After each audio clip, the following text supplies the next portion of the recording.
चंद्रपुरात मागील 3 दिवसापासून पावसाची संततधार होती, पण आज सकाळपासून पावसाने विश्रांती घेतलेली आहे.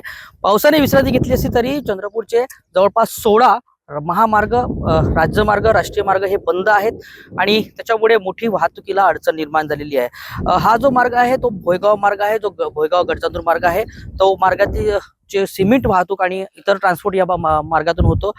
जड वाहतूक या मार्गातून होते, परंतु या 4 दिवसापासून बंद असलेल्या या रस्त्यांमुळे पूर्णपणे वाहतूक ठप्प झालेली आहे. जवळपास किलोमीटर 2-4 किलोमीटर वाहनांच्या ज्या त्या रांगा लागलेल्या आहे. यासोबतच एकंदरीत शेतीचं नुकसान पाहिलं तर 1400 हेक्टर शेतीचं नुकसान या पाण्यामुळे झालेलं आहे.